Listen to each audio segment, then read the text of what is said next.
CNews redire la connerie là qu'ils ont dit. Ils ont dit l'IVG, faut peut-être pas trop en faire parce que c'est la première cause de mortalité dans le monde, ils ont dit. Alors si tu attaques le débat avec ce niveau scientifique, non, c'est pas l'IVG la première cause de mortalité, c'est la branlette. Si on y va comme ça, allons-y. Et j'ai des tas de serial killers autour de moi qui ne demandent qu'à être épinglés. Là. Notamment mon pote Jérôme, qu'on appelle le tueur au mouchoir, qui sévit dans la région des Yvelines.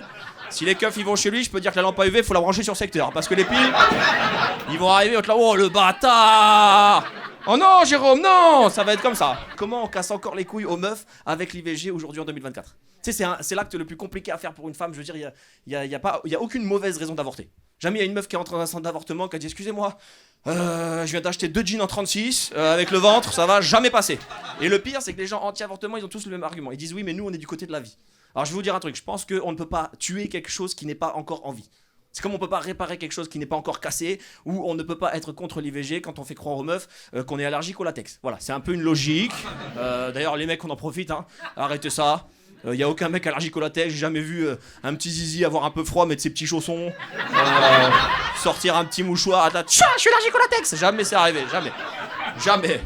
Donc je le répète, on ne peut pas tuer quelque chose qui n'est pas encore en vie. Par contre, on peut détruire la vie d'une femme qui n'est pas prête à avoir un enfant. Et encore pire, on peut détruire la vie d'un enfant qui ne pourra pas être aimé par ses parents. J'ai vu qu'il y a un migrant qui a été arrêté sur l'autoroute parce qu'il a marché 50 km à pied. Et quand on l'a arrêté, on lui a dit tu vas où? Il a dit je rentre en Afrique parce que la France c'est trop la merde. Je crois qu'il faut le croire. Parce que si lui il le dit, le frérot il s'y connaît. Hein. C'est-à-dire que là il s'est fait arrêter déjà, les keufs tu vois ils sont pas contents parce qu'ils l'attrapent et ils lui disent t'as pas le droit de t'expulser toi-même. Là tu voles le travail des Français. Là c'est pas bien ce que tu es en train de faire. Et moi ma question c'est quand est-ce que le mec il a craqué? C'est quand est-ce qu'il a décidé de rentrer à pied? Parce qu'à pied, c'est pas tu pars, c'est une fugue. Tu vois, c'est vraiment, il a craqué, il dit je m'en vais. Moi, je pense que c'est le cheminement qui l'a fait craquer. Je pense qu'il part d'Afrique, il arrive à Paris, déjà il atterrit, gare du Nord. Putain, il s'est dit j'ai fait un tour. Alors là, c'est allé vite le voyage. Après, il a bougé un peu vers Porte de la Chapelle, il s'est dit bon, ok, c'est les mêmes mais en zombie. Alors là, perdu. Après, il a dû croiser un Français, il a dû lui dire écoute, moi, tout ce que je veux, c'est un petit salaire, vivre bien, nourrir mes enfants et qu'on me fasse pas chier. Le Français en face, il a dû dire ben, nous aussi, on cherche la solution.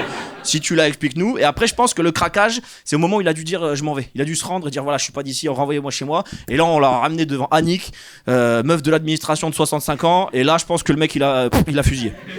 Là, je pense que quand il a dit voilà, je veux rentrer, elle a dit alors, pour se faire expulser, on va avoir besoin de 3 photos d'identité, d'un migrant qui vous parraine, et ça va prendre 15 jours. Le mec, il a dit allez, j'y vais à pied, allez vous faire enculer, c'est bon, terminé. Donc d'ailleurs, petit message à tous les politiques qui disent ouais, comment on va faire pour freiner l'immigration? Ne changez rien. Voilà. La ministre de l'Éducation nationale, elle a tenu 28 jours et elle s'est faite virer. Parce qu'elle a dit moi, je mets pas mes gosses dans le public, c'est trop la merde, je les mets dans le privé. C'est vraiment l'équivalent d'arriver dans un resto et de voir le chef cuistot qui te fait va manger en face, ici c'est dégueulasse, va, dégage. Là tu te doutes que le poulet au mori, 1, c'est pas du poulet, c'est du rat, et 2, les moris, elles viennent des pieds du monsieur. Voilà, tu sais. Et j'ai réfléchi à ça, je me dis putain, c'est vrai, il y a un problème dans l'éducation nationale. Déjà, j'ai vu que pour avoir le concours de prof de maths, il faut avoir 7 sur 20 au concours. Alors moi, je suis pas prof de maths, mais c'est pas la moyenne, hein. Enfin, j'ai pas... Tu vois, et je me dis, c'est pour ça, quand on était petit, on arrivait en cours, les profs ils disaient ouais, vous avez trouvé quoi à la 4? Parce que eux-mêmes savaient pas il y avait quoi à la 4. Et je pense qu'il faut réformer le système entier. Parce que je me dis, c'est pas normal qu'en 2024, on donne pas des cours aux gosses de, je sais pas, de danger sur les réseaux sociaux ou de juste faire une fiche d'impôt, et on leur donne des cours de latin. Tu vois ce que je veux dire, le latin c'est une langue, elle est morte il y a 3000 ans frérot, tout est dans le titre, tu vois.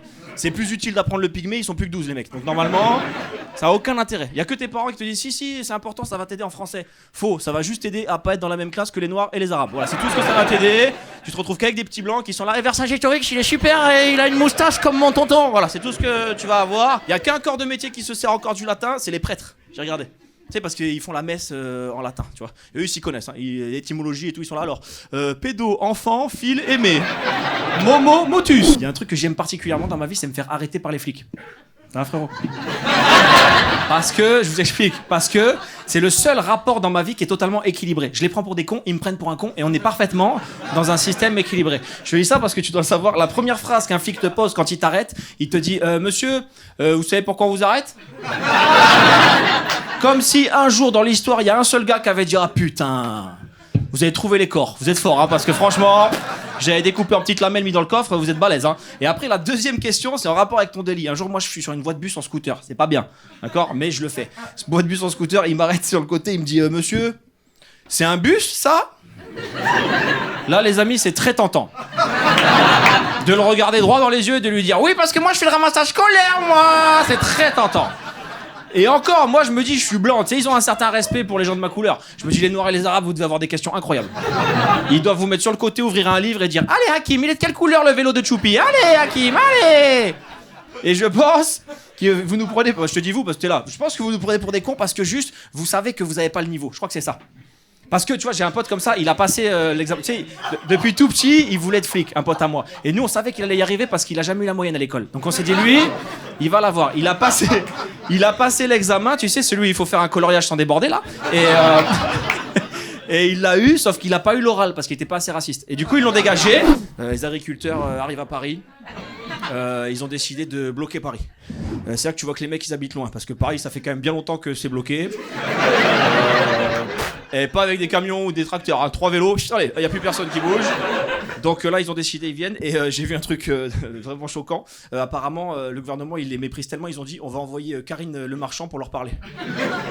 Man, c'est honteux, en vrai. Tu sais, c'est vraiment l'équivalent d'avoir une prise d'otage. On vous envoie quelqu'un pour négocier, parce qu'on comprend pas quand vous parlez. Tu vois ce que je veux dire?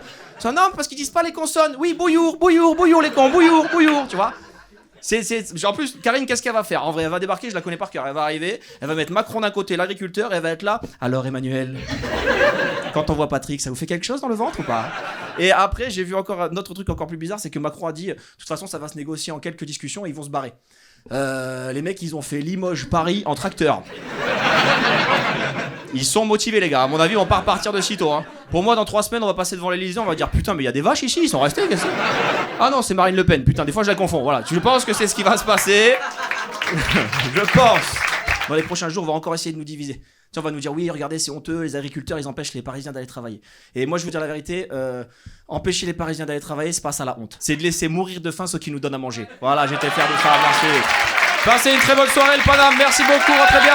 Vous avez tous vu Gérard Depardieu, complément d'enquête, vous avez regardé ça? Ouais, alors je vais te dire, je suis un peu mitigé. Parce que j'ai regardé et en vrai, tu sais, tout le monde est choqué. Tout le monde dit ouais, c'est un fou, comment il parle. Et en vrai, c'est Gérard Depardieu. Je veux dire, c'est un mec qui a 10 ans, il a pissé sur une hôtesse de l'air. Qu'est-ce que t'attends d'un mec comme ça? Non mais on sait qu'il est zinzin. Tu sais, le documentaire était tourné en Corée du Nord, ok? Corée du Nord, pays le plus dangereux du monde. Les gars là-bas, ils ont fait disparaître des types. Le gars il montait dans un bus, arrêt suivant, il y avait plus le type, il y avait plus le bus et personne n'était surpris. Il est où? Bah, sur la route, on l'a perdu, je sais pas, quelque part par là. Et lui, il va au milieu de tout ça, et il est là, il va voir des meufs et il leur parle. Si vous avez pas vu le reportage, c'est magnifique. Il leur dit hey, ta petite culotte, hein, mais belle ta petite. C'est vraiment l'équivalent d'aller au milieu de l'État islamique avec un petit croc-top et un drapeau arc-en-ciel et dire hey, t'es bien les Gay Pride, les copains cette année, non? C'est la même chose. C'est le même niveau de dangerosité, tu vois ce que je veux dire? Et le moment le plus beau du reportage pour moi, le plus fou, c'est qu'il est là ce con et il voit une petite fille, elle a 12 ans, faire du cheval et il lui dit ça te fait du bien de faire du cheval, hein, tu te frottes, hein, ça te gratte hein, comme ça. Et à la fin de la phrase, il la regarde, il fait hein. Moi j'ai trouvé ce moment intéressant parce que je me dis mon Gérard il a pas perdu la tête complètement. C'est-à-dire qu'il lui fait le bruit du cheval parce qu'il se dit elle aime le cheval la meuf. Donc si je lui fais le bruit du cheval, peut-être ça crée une connexion entre nous. Ça veut dire mon Gérard demain il drague une meuf fait du tennis, il lui dit hein ta petite culotte hein. Avantage, c'est sûr. Il fait un truc comme ça.